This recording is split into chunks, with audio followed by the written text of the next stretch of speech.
Hello friends, தற்போதைய நிலைமையில் தேர்தல் நடந்துச்சு அப்படிங்கிற பட்சத்தில் திமுக அபாரமாக ஜெயிப்பாங்க. திமுகவுக்கு 5% வாக்குகள் அதிகரிச்சிருக்கு.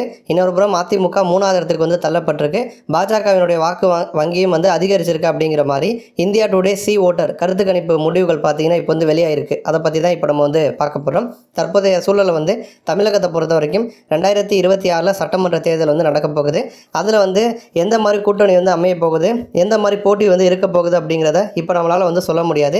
தற்போதைக்கு கன்ஃபார்மாக இருக்கக்கூடிய ஒரே விஷயம் என்ன அப்படின்னா, திமுக வழக்கம் போல் ஸ்ட்ராங்கான ஒரு கூட்டணியோட தான் தேர்தலை சந்திக்க போகிறாங்க. கடந்த ஒரு 2019 பார்த்தோம்னா திமுகவில் கூட்டணியில் எந்த பிரச்சனையும் கிடையாது. சின்ன சின்ன கருத்து வேறுபாடுகள், மன வருத்தங்கள் வந்தாலுமே கூட அதை சரி பண்ணி பார்த்தீங்கன்னா தொடர்ந்து ஒரு ஸ்ட்ராங்கான கூட்டணி திமுக அமைச்சிருக்காங்க.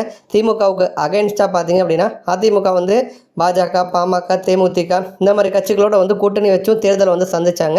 அதில் பாஜக உள்ளே இருக்காங்க அப்படின்னு சொல்லிட்டு சிறுபான்மையினர் ஓட்டு எல்லாமே திமுகவுக்கு போணுச்சு. அதிமுக படுதோல்வி சந்திச்சாங்க.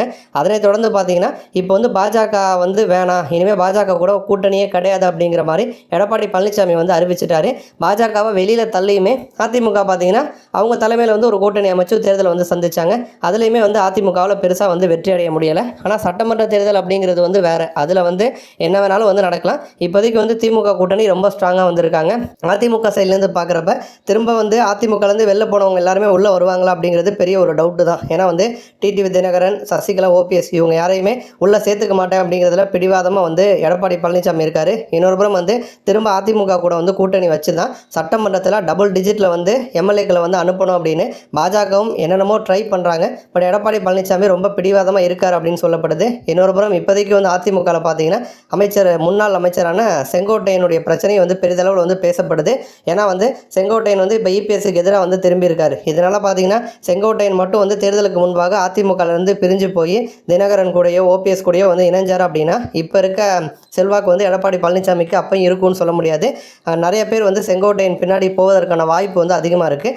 அப்போ அந்த மாதிரி தேர்தலில் நடந்துச்சு அப்படின்னா, அதாவது எடப்பாடி ஒரு அணியாகவும் அவருக்கு எதிராக மற்றவங்களும் ஒரு அணியாகவும் நின்னாங்கன்னா கண்டிப்பாக வாக்குகள் பிரியும். அது திமுகவுக்கு தான் ஒரு ஃபேவரான நிலையை ஏற்படுத்தும். ஸோ இப்போதைக்கு திமுகவை எதிர்க்க ஒரு பலமான கூட்டணி தமிழகத்தில் இல்லை அப்படிங்கிறது உண்மை. இன்னொரு புறம் தமிழக வெற்றி கழகம் களத்துக்கு வராங்க. 2026 தேர்தலில் அவங்க சந்திக்க போகிறாங்க. சமீபத்தில் பிரசாந்த் கிஷோர்லாம் சந்திச்சாங்க. அவர் பல மாநிலங்களில் பல கட்சிகளுக்கு ஒர்க் பண்ணியிருக்காரு. அவர் விஜய் கிட்ட இப்போதைக்கு தமிழகத்தில் 15லேருந்து 20% வாக்குகள் தமிழக வெற்றி கழகத்துக்கு இருக்குது அப்படிங்கிற மாதிரி சொல்லியிருக்காரு. அப்போ விஜய் தலைமையில் ஒரு கூட்டணி உருவானுச்சு அப்படின்னா வாக்குகள் பிரிவதற்கான வாய்ப்பு அதிகமாக இருக்குது. அந்த மாதிரி சூழலில் தான் இப்போ இந்த இந்தியா டுடே பார்த்தீங்கன்னா ஒரு கருத்து கணிப்பை நடத்தி முடிவுகளை வெளியிட்டிருக்காங்க. இப்போ எலெக்ஷன் நடந்துச்சு அப்படின்னா, இப்போ ஒரு நாடாளுமன்ற தேர்தல் நடக்குது அப்படிங்கிற பட்சத்தில் இந்தியா கூட்டணி திரும்ப 39 இடங்களை கைப்பற்றும் அப்படிங்கிற மாதிரி சொல்லியிருக்காங்க. அதிமுக மற்றும் பாஜக இவங்கெல்லாம் ஒரு இடத்துல கூட ஜெயிக்க மாட்டாங்க அப்படிங்கிற மாதிரி சொல்லியிருக்காங்க. அதே மாதிரி திமுகவுக்கு வாக்கு சதவீதம் 5% அதிகரிச்சிருக்கு அப்படிங்கிற மாதிரி சொல்கிறாங்க. இப்போ நாடாளுமன்ற தேர்தல் நடக்குது அப்படின்னா திமுக அவங்க கூட்டணி கட்சிகளோட ஒரு அணியாக நிற்பாங்க, பாஜக ஒரு அணியாக நிற்பாங்க, அதிமுக ஒரு அணியாக நிற்பாங்க. அதில் திமுகவுக்கு 5% வாக்கு உயர்ந்திருக்கு அப்படின்னு சொல்கிறாங்க. இன்னொரு புறம் அதிமுகவுக்கு 3% வாக்கு குறைஞ்சிருக்கு அப்படின்னு சொல்கிறாங்க. பாஜகவுக்கு 3% வாக்கு வங்கி அதிகரிச்சிருக்கு அப்படிங்கிற மாதிரி சொல்கிறாங்க. ஸோ இப்போ நாடாளுமன்ற தேர்தல் நடந்துச்சு அப்படின்னா வாக்கு சதவீதம் அப்படின்னு பார்க்குறப்ப இந்தியா கூட்டணி பார்த்தீங்கன்னா 52% வாக்குகளை வாங்குவாங்க அப்படின்னு சொல்கிறாங்க. அதேமாதிரி பாஜக தலைமையிலான தேசிய ஜனநாயக கூட்டணி 21% வாக்குகள் வாங்குவாங்க அப்படின்னும், அதிமுகவுக்கு வெறும் 20% வாக்குகள் மட்டும்தான் கிடைக்கும் அப்படிங்கிற மாதிரி கருத்து கணிப்பு முடிவுகள் வெளியிட்டிருக்காங்க. நன்றி.